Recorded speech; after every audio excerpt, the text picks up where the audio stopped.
रणधुमाळी हा शब्द चुकीचा आहे. महाराष्ट्रामध्ये मला वाटतं 17 जागांसाठी निवडणूक आहे विधान परिषदेत. काही अपवाद वगळता महाविकास आघाडीकडे तेवढं बळ जरी नसलं तरी पण जागा बिनविरोध होऊ नये ही भूमिका महाविकास आघाडीनं घेतली आणि त्यानुसार मग सातारा असेल, कोकण असेल, पुणे असेल, अन्य काही ठिकाणी महाविकास आघाडीनं विदर्भात हे नागपूर असेल, यवतमाळ असेल, मराठवाड्यामध्ये हिंगोली, नांदेड अशा ठिकाणी महाविकास आघाडीनं आपले उमेदवार उभे करून विरोधी पक्षाचं जे अस्तित्व आहे ते दाखवण्याची तयारी सुरू केली.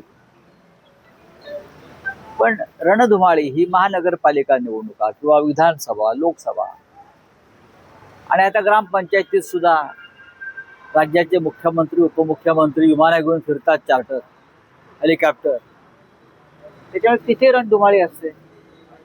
विधान परिषदा निवडणुका ज्या अत्यंत गोपनीय पद्धतीने, ज्याची रिझर्व्ह बँक मोठी, बरं, त्याची रणधुमाळी जास्त हे मी पाहतो. पण नाशिक मधलं म्हणाल तुम्ही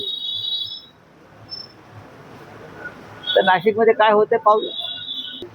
शेतकऱ्यांनी भाजपला मतदान करू नये, फार कडवट भूमिका घ्यावी. आणि जोपर्यंत शेतकरी आता मधल्या काळामध्ये मनमाडला एक प्रचंड मोर्चा निघाला, अंबादास दानवे आमचे होते, रोहित पवार यांच्या नेतृत्वाखाली. अशा प्रकारे राज्यभर शेतकऱ्यांनी जर रस्त्यावर उतरून आंदोलन केलं आणि मोदींच्या सभेला जाण्याचं बंद केलं, मोदी फडणवीसांच्या, तर अनेक प्रश्न आपोआप मार्गी लागतील. काल आपण शिर्डीमध्ये होतात, मेळावा झाला, मात्र तिथले स्थानिक खासदार उपस्थित नव्हते. स्थानिक खासदारांनी माझ्याशी वारंवार चर्चा केली. लोकसभेच्या स्थायी समितीची एक महत्त्वाची व्हिजिट काही ठिकाणी देशात होती आणि त्या कमिटीवर खासदार असल्यामुळे त्यांना जावं लागलं. मी स्वतः मधल्या काळात अशा कमिटीच्या बैठकांना मला जावं लागलं. त्याच्यामुळे त्यात फार वेगळ्या अर्थाने घेण्याची गरज नाही. तो वेगळा अर्थ चंद्रकांत खैरेंनीच घेतला. काय ते कुठे जाणार नाही असं मला वाटतंय, परंतु त्यांनी असा निर्णय घेऊ नये, म्हणजे त्यांना दुसऱ्या पक्षात किंवा नाही. मी त्यांचं भाषण ऐकलं आणि वाचलं. दक्षिणेतले अभिनेते ज्या प्रकारे भूमिका घेतात किंवा पश्चिम बंगालमधले अभिनेते ज्याप्रमाणे भूमिका घेतात किंवा एकेकाळी या देशामध्ये बलराज सहानी, एन के हंगल, नसरुद्दीन शहा अशा अनेक कलावंतांनी घेतलेल्या भूमिका राजकीय आणि सामाजिक या अत्यंत महत्त्वाच्या आहेत. कलावंतांनी निर्भयपणे जर लोकांचं नेतृत्व केलं तर त्यांच्यावर अशा प्रकारचं भाषण करण्याची वेळ येणार नाही. दक्षिणेमध्ये अनेक अभिनेत्यांनी भूमिका घेतल्यामुळे ते सत्तेवर आले. ताजं उदाहरण विजय थलपती, त्याने एक भूमिका घेतली आणि त्या भूमिकेला लोकांनी पाठिंबा दिला.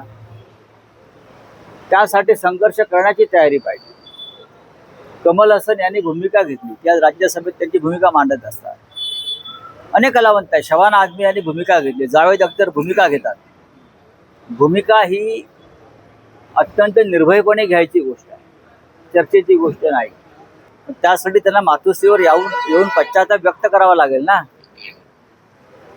ज्या पद्धतीनं ते बाहेर पडले, पक्ष फोडला, स्वाभिमान गहाण ठेवला, महाराष्ट्राचं नुकसान केलं, बाळासाहेब ठाकरेंच्या शिवसेनेसमोर अमित शहा यांना ताकद देण्याचा प्रयत्न केला, याचा पश्चाताप तर सगळ्यांना व्हायलाच पाहिजे. मातोश्रीवाला की प्रश्न सुटेल पश्चाताप व्यक्त केल्यानंतर. येऊ द्या ना, आल्यावर बघू. साहेब, विजयकरांची भेट झाली, ते म्हटले की महाविकास आघाडीचा उमेदवार जर विधान परिषद असेल तर मतदान केलं असतं. शिवसेनेचे नगरसेवक अपक्ष नाही मतदान करणार नाही असं त्यांनी परवा वक्तव्य. माझ्याकडे त्या संदर्भात माहिती नाही आहे फार. ते त्यांनी सांगितलं बैठक घेऊ, उद्धव साहेब निर्णय घेतले. मी मगाशी तेच म्हणालो ना, उद्धव ठाकरे आमचे निर्णय घेतील पक्षप्रमुख. तुम्ही फार खोलात का जाताय? किंगमेकर आहात ना साहेब तुम्ही, म्हणून बघू ना, किंग मेकर असायला सुद्धा हाताशी ताकद असावीच लागते ना.